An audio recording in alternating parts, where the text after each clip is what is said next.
मेरे मेके वाले लाहौर में रहते हैं। एक रोज खत आया, तुम्हारी छोटी बहन की शादी है, बच्चों के हमरा शिरकत करो। बारात लाबोर से कराची जानी थी। मैंने बच्चों की स्कूल से 15 दिन की छुट्टी ली और हम शादी में शिरकत करने लाहौर चले गए। 10 दिन पलक झपकते ही गुजर गए। शादी का हंगामा खत्म हुआ और मैंने वापसी की तैयारी कर ली। अभी मैं स्टेशन से घर पहुंची ही थी कि एक लड़की आ गई, खासी खूबसूरत थी। वो बेधड़क मेरे घर में चली आई थी। आते ही नौकर को आवाज देने लगी, बोली, अरशद साहब कहाँ हैं? अपने मियाँ का नाम सुनकर मैं कमरे से बाहर निकली। वो बरामदे में खड़ी थी। मुझे देखकर ठटकी, फिर घबराकर वापस लौटने लगी। मैंने कहा, आप अंदर आइए, तशरीफ रखिए और मुझे बताइए कि आपको अरशद साहब से क्या काम है। वो कहने लगी, बस इन्हीं से काम है, मैं फिर आ जाऊंगी। मैंने सवाल किया, आप आई कहाँ से हैं?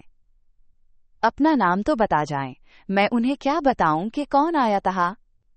लेकिन इस लड़की ने मेरे इन सवालात का कोई जवाब न दिया। मैं हैरत से उसको जाते हुए तक रही थी। हमारी कॉलोनी में शाम को सब ऑफिसर्स की बेगमात मिलकर गपशप किया करती थीं और रात को 10 बजे तक तमाम एक दूसरे से इसी तरह बनस्ती बोलती अपने अपने घरों को चली जाती थीं।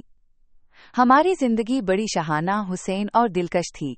जब अरशद ड्यूटी से लौटते थे, सबको कभी सैर को ले जाते, कभी कोई गेम खेलते। जिंदगी की हकीकी मुसर्रतों से हर वक्त दिल लबरेज रहा करते थे। इस रोज अरशद शाम को ड्यूटी खत्म करके लौटे, हैरान हुए और बोले, अरे आप लोग तो 15 दिन लाहौर में गुजारने गए थे और 10 दिन बाद लौट आए। मुझे अपने आने की इत्तला भी नहीं दी, मैं स्टेशन पर लेने आता। मैंने कहा, अरशद बस ऐसे ही बैठे बैठे जी घबराया, दिल उदास होने लगा तो मैं बगैर टिकट कराए ही रेलगाड़ी में सवार हो गई। अपने घर आकर बड़ा सुकून मिला। सोचा शादी का हंगामा तो निमट गया। अब 5 दिन ख्वामख्वाह वहां रहने का क्या फायदा है? बच्चों के स्कूल का हर्ज हो रहा था। खैर वो हमारे इस तरह आने से भी खुश हो गए। बच्चे अपने पापा से लिपट गए। रात को बच्चे अपने कमरे में सो गए और मुझे कुछ फुर्सत हुई तो याद आया कि आज एक लड़की अरशद का पूछती हुई घर आई थी। मैंने उनसे कहा, ना जाने कौन थी और आपसे क्या काम था? कुछ बताया भी नहीं उसने। शायद कॉलोनी में किसी के घर मेहमान आए होंगे, उनमें से कोई ना हो।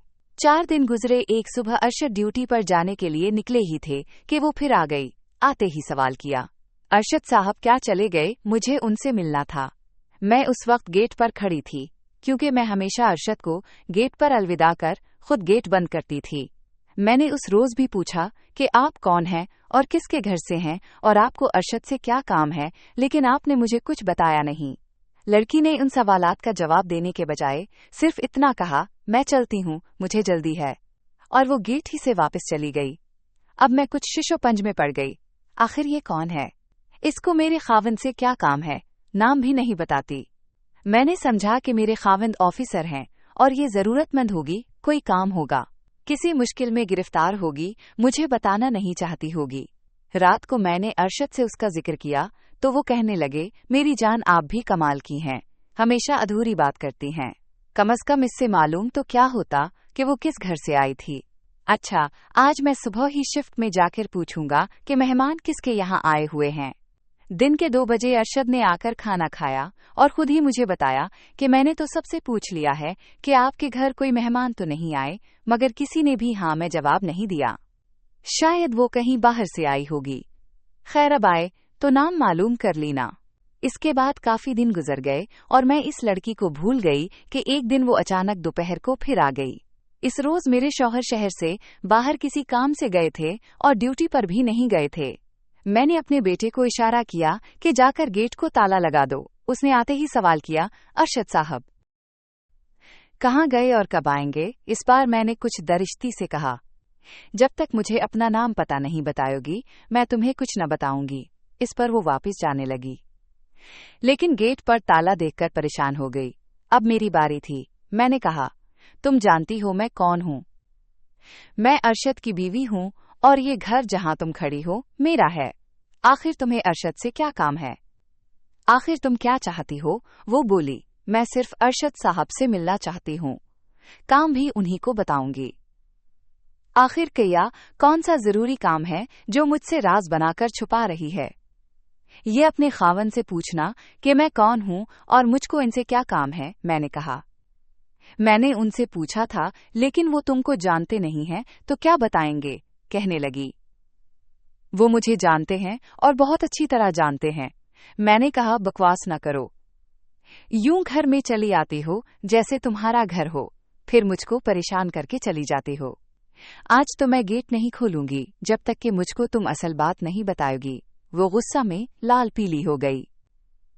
कहने लगी, हट जाओ मेरे रास्ते से, जो मैं कहूंगी सुन न सकोगी। मैंने कहा, क्यों नहीं सुन सकती, मुझे हौसला है सुनने का, तुम कहो तो सही। तो सुनो, तुम्हारे खाविन ने मुझसे शादी का वादा किया है और वो मुझसे शादी करना चाहते हैं। मैं थिरा उठी। मैंने इसका गिरेबान पकड़ लिया और कहा कि देख लड़की, कान खोलकर सुन ले, वो 4 बच्चों के बाप हैं और हर वक्त उनके पास मैं रहती हूँ, और अगर मैं बाजार भी जाती हूँ तो वो मेरे साथ होते हैं। वो तो कभी अकेले कहीं नहीं जाते, तो कैसे कह रही है कि वो तुझसे मिलते हैं और शादी भी करने वाले हैं? काफी तकरार के बाद मैं अपना गुस्सा जब्त न कर सकी और मैंने उसके मुंह पर 2 थप्पड़ रसीद कर दिए। उसके तो होश उड़ गए और वो रोने लगी। मैंने कहा, खामोश रहो, तुम मेरे खाविंद को बदनाम कर रही हो, इस 4 बच्चों के बाप को रुसवा करने पर तली हो। वो एक बड़े ऑफिसर हैं और ये उनकी नौकरी का मामला है। इनके कैरियर पर क्या असर पड़ेगा ये तुम नहीं जानती। इस पर उसने कहा, मुझे तो वो कहते हैं कि मैं तुमसे शादी करूंगा, चाहे इसके लिए मुझे ये नौकरी ही क्यों ना छोड़नी पड़ जाए। खैर, मैं कितनी देर किसी जवान लड़की को अपने घर में कैद रख सकती थी। मैंने बिल आखिर गेट का ताला खोल दिया और वो चली गई। जब अरशद घर आए तो उनका मूड कुछ खराब था। बच्चों से पूछा, क्या कोई यहाँ आया था? इन्होंने सारा वाकया अपने पापा को सुना दिया। वो तो जैसे आग बगोला हो गए। कहने लगे, रफिया, ये तुमने अच्छा तमाशा नहीं किया, अब तुम घुटनों में सर देकर रोओगी। उसके अगले दिन उन्होंने नौकरी से इस्तीफा दे दिया। इसके बाद वो कराची चले गए। वापस आकर उन्होंने मुझे और बच्चों को मेरे माँ बाप के घर छोड़ा और खुद सऊदी अरब चले गए। उनको गए हुए 4 साल हो चुके हैं। उन्होंने पलटकर हमारी खबर भी नहीं ली। अब बच्चों का ये हाल है कि वो ना पढ़ते हैं और ना ही कोई काम करते हैं। एक बेटा 2 मर्तबा फेल हो चुका है। तीसरे नंबर वाला हमेशा क्लास में फर्स्ट आता तहेमो भी फेल हो गया है। छोटा 5 साल का है, मगर वो किसी कीमत पर स्कूल नहीं जाता।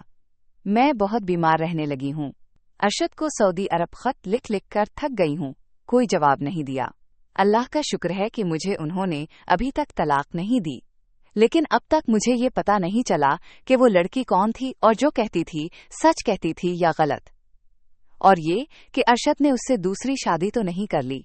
मुझे किसी से भी ये पता न चल सका कि असल मामला क्या था, और ना ही मेरे खावंद ने मुझे कुछ बताया। मुझ बदनसीब को तो ये भी खबर नहीं कि मेरा क्या कसूर था जो इस तरह मेरी अच्छी भली हंसती मुस्कुराती जिंदगी में ये भौचाल आ गया। अरशद, अगर तुम ये सतूर पढ़ लो तो तुम्हें अल्लाह का वास्ता घर आ जाओ।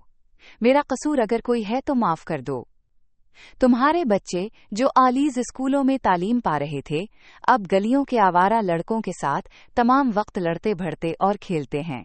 उन पर कुछ तरस खाओ। बड़ा बेटा 12 साल का है, तमाम दिन वो घर नहीं आता, न जाने कहाँ फिरता रहता है। बाप के बगैर बच्चे बेसाया हो गए हैं। काश कोई मुझे बता दे कि अरशद ने ऐसा क्यों किया।